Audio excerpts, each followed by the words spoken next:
Shalom, salam berkat dari kami untuk pendengar sekalian. Saat ini pendengar akan diberkati dengan program Hari Ini Harinya Tuhan bagian yang ke-8.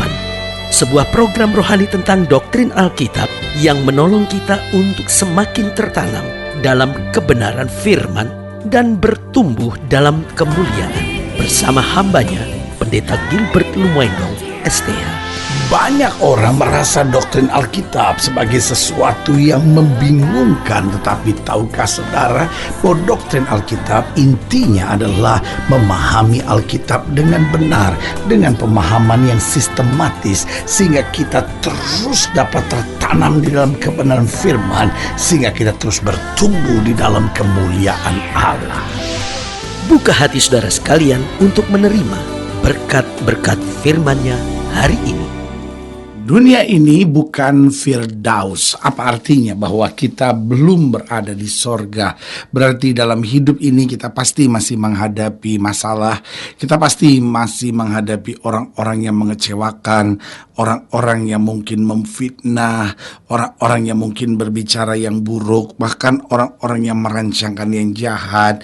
Nah, kalau kita tahu bahwa dunia ini bukan Firdaus, dunia ini bukan sorga, berarti saudaraku yang kasih dalam Tuhan, persoalannya bukan bagaimana kita menghindari suasana seperti itu, tapi bagaimana kita menghadapi keadaan seperti itu. Kalau sudah mendengar program ini sudah berkata, tapi ada orang-orang yang sangat nyakitin hati saya. Jawaban saya sederhana, kita masih ada di dunia, wajar sekali. Orang-orang yang berhasil bukan orang-orang yang gak pernah difitnah, orang-orang yang berhasil bukan orang-orang yang gak pernah dirancangkan yang jahat, tapi orang-orang yang berhasil adalah orang-orang yang berdiri tegar di tengah semua masalah dan tahu bahwa dia harus berjalan terus sampai mencapai keberhasilan. Karena itu saudaraku yang kasih dalam Tuhan, sebagai hamba Allah kembali saya mau ingatkan, ada saja orang-orang yang merancangkan yang jahat. Kadangkala itu orang dekat saudara sendiri, kadangkala itu bahkan dari anggota keluarga saudara sendiri, kadangkala itu dari orang-orang yang tadinya sudah sangat percaya sekali, sudah nggak nyangka bahwa orang itu adalah dia, sampai akhirnya sudah kecewa banget, sudah akhirnya berpikir, aduh Tuhan kok kenapa begini gitu situasi yang harus saya hadapi. Tapi sebagai hamba Allah kembali saya mau ingatkan buat saudara, meskipun semua orang mengecewakan saudara, tapi ada satu yang tidak pernah mengecewakan kita, yaitu Tuhan kita Yesus Kristus.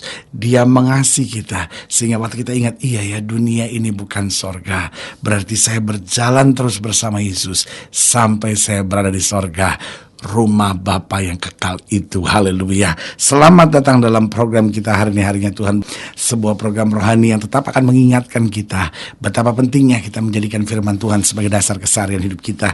Karena selama kita menjadikan firman Tuhan sebagai dasar keseharian hidup kita, langkah-langkah ke depan kita penuh dengan kepastian, kemenangan, berkat, mujizat, dan perkara-perkara yang besar. Haleluya. Dan dalam program ini kita sedang membahas tentang menghadapi orang-orang yang merancangkan yang jahat.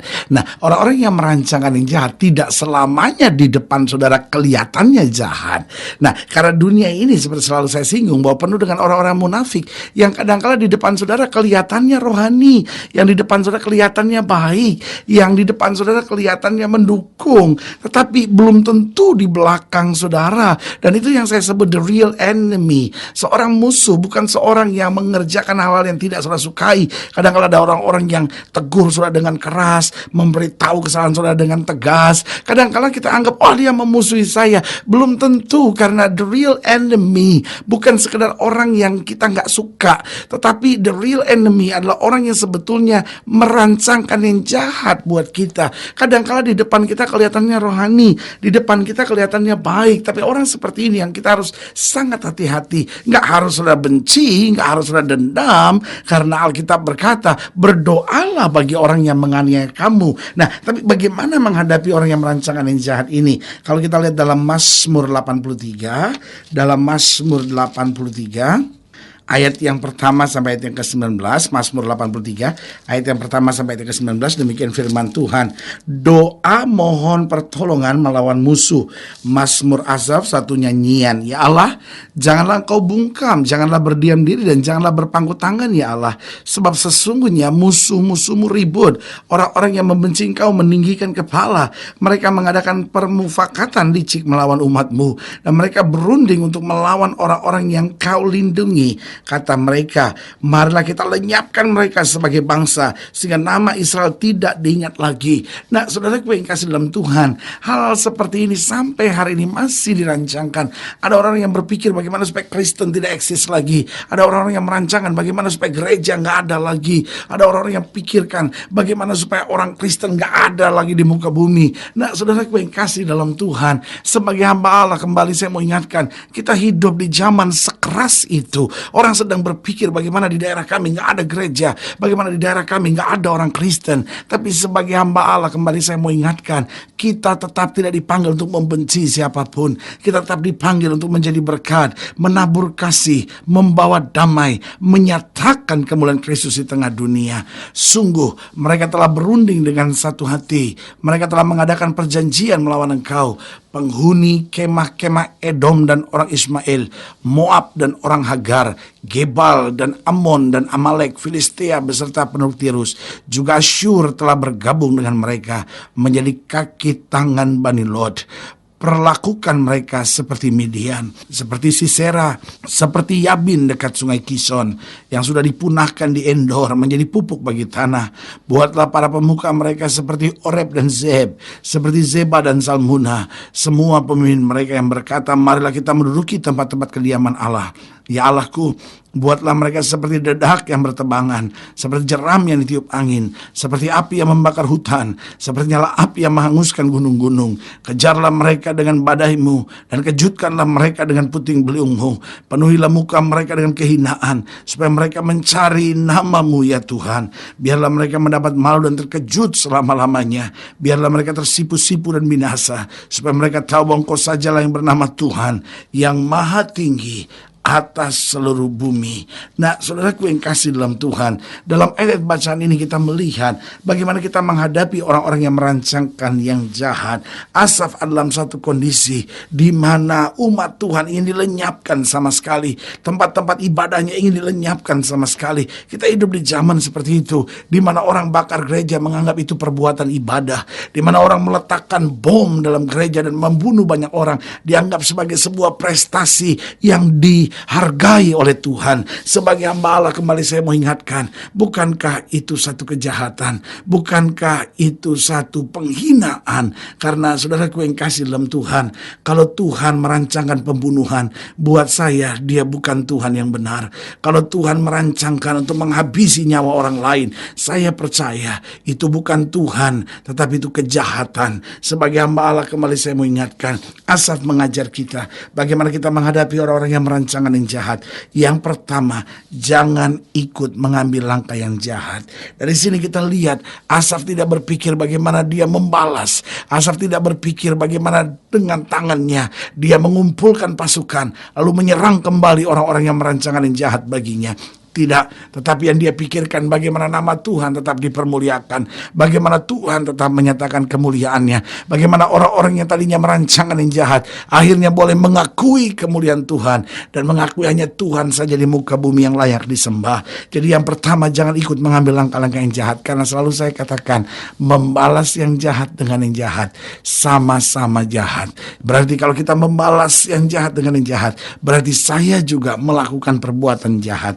Jadi jangan mengikuti untuk mengambil langkah-langkah yang jahat. Yang kedua, tetap jaga hati. Ini penting. Kalau orang mulai rancangkan yang jahat buat saudara, tetap jaga hati. Jangan sampai hatimu dipenuhi dendam. Jangan sampai hatimu dipenuhi dengan sumpah serapah. Jangan sampai hatimu akhirnya dikuasai dengan niat-niat yang buruk. Saudaraku yang kasih dalam Tuhan, dari hati terpancar segala sesuatunya. Hati kita tetap harus bersih. Ketika kita diberkati, hati kita harus suci. Tetapi ketika kita menghadapi tantangan, hati kita juga tetap harus suci dan berkenan kepada Tuhan. Jadi yang pertama, jangan mengikut untuk ambil langkah-langkah yang jahat. Lalu yang kedua, tetap jaga hati supaya hati ini tetap melekat pada Kristus. Hati ini tetap penuh dengan kasih, hati ini tetap penuh dengan doa, hati ini tetap penuh dengan keyakinan bahwa Allah sumber segala sumber, akan melindungi, menjaga, memelihara, dan melakukan yang terbaik buat kita. Lalu yang ketiga, waktu kita menghadapi orang yang merancangkan yang jahat, tetap ingat kasih setia Tuhan. Jangan sampai lupa, jangan sampai pikir, waduh, orang rancangan yang jahat, habis dong saya. Orang rancangan yang jahat, wah hancur saya. Saudara, manusia boleh mereka-rekakan yang jahat, Allah mereka-rekakan yang untuk kebaikan. Satu utas rambutmu pun tidak akan jatuh ke tanah tanpa seizin Tuhan. Ingat kasih setia Tuhan, bahwa Tuhan akan memelihara, Tuhan akan membela, Tuhan akan menguatkan, Tuhan akan melindungi, Tuhan tetap akan menghibur, dan jalan Tuhan yang tetap akan terjadi. Jadi ingat, jangan ikut untuk ambil langkah-langkah yang jahat. Yang kedua, tetap jaga hati. Yang ketiga, ingat kasih setia Tuhan. Yang keempat, tetap hidup dalam doa. Kalau saudara lihat Asaf menghadapi situasi seperti ini, dia masuk dalam doa. Saudaraku yang kasih dalam Tuhan, tetap hidup dalam doa. Jangan berkata, percumalah saya doa juga Tuhan kayaknya gak berbuat apa-apa. Saudaraku yang kasih dalam Tuhan, selama kita masih berdoa, berarti tetap akan ada jalan keluar. Selama kita masih berdoa, tetap ada kemenangan. Selama kita masih ada berdoa, selalu masih ada kekuatan untuk menghadapi tantangan. Sebagai hamba Allah, kembali saya mau ingatkan, dunia bukan Firdaus. Ada kalanya kita menghadapi orang-orang yang memfitnah, orang-orang yang rancangan yang jahat, orang-orang yang kelihatan baik di muka tapi jahat di belakang. Apa yang harus kita buat? Jangan ikut ambil langkah yang jahat, jangan balas yang jahat dengan yang jahat. Lalu yang kedua, tetap jaga hati kita, supaya hati kita tetap melekat pada Kristus, hati kita tetap berjalan sesuai firman, hati kita tetap menabur kasih, hati kita tetap melekat dan mengandalkan Tuhan saja. Lalu yang ketiga, ingat kasih setia Tuhan. Tuhan gak akan kok permalukan saudara, Tuhan gak akan biarkan saudara. Dan yang keempat, tetap doa, karena dalam doa kita dapat ketenangan. Dalam ketenangan kita melihat kemuliaan Tuhan dinyatakan. Haleluya. Kalau saudara kalian ingin dilayani lebih jauh, hubungi kami melalui telepon, hubungi kami melalui surat, kunjungi website kami, karena kami ada untuk membawa Bapak Ibu saudara senantiasa lebih dekat pada Tuhan dan mengalami kasih kuasa mujizat yang luar biasa. Secara khusus melalui program ini saya juga mau berdoa buat setiap saudara yang sakit, setiap saudara yang berbeban berat, karena kita percaya bahwa bagi Allah tidak ada perkara yang mustahil. Saudara yang ingin didoakan secara khusus boleh taruh tangan kanan saudara di dada, dan kita berdoa. Mari kita berdoa. Bapa, dalam nama Yesus, hamba doa buat yang sakit, hamba doa buat yang berbeban berat, hamba doa untuk setiap mereka yang membutuhkan kekuatan khususnya dalam menghadapi orang-orang yang merancangkan yang jahat. Bapa, hamba doa sehingga kami tidak akan pernah membalas yang jahat dengan yang jahat, sehingga kami tetap menjaga hati, mengingat kasih setia Tuhan, dan tetap di dalam doa. Oh, hamba doa di dalam nama Yesus, sehingga sakit Tuhan sembuhkan, yang lemah Tuhan kuatkan, yang susah Tuhan hiburkan, rumah tangga dipulihkan, usaha-usaha diberkati, orang-orang muda boleh mengalami kemuliaan Tuhan selalu. Di dalam nama Yesus kami berdoa. Haleluya. Amin. Saudaraku yang kasih dalam Tuhan, kita sudah doa. Ingat, Allah tidak pernah lalai menepati janjinya. Inilah saatnya buat kita untuk bangkit, bersemangat, bersuka cita menghadapi segala perkara, karena kita tahu Yesus hidup, Yesus berkuasa, dan Yesus tidak pernah gagal. Doa saya menyertai saudara. Sampai berjumpa pada program berikut, dan jangan lupa jadikan hari ini harinya Tuhan. Haleluya.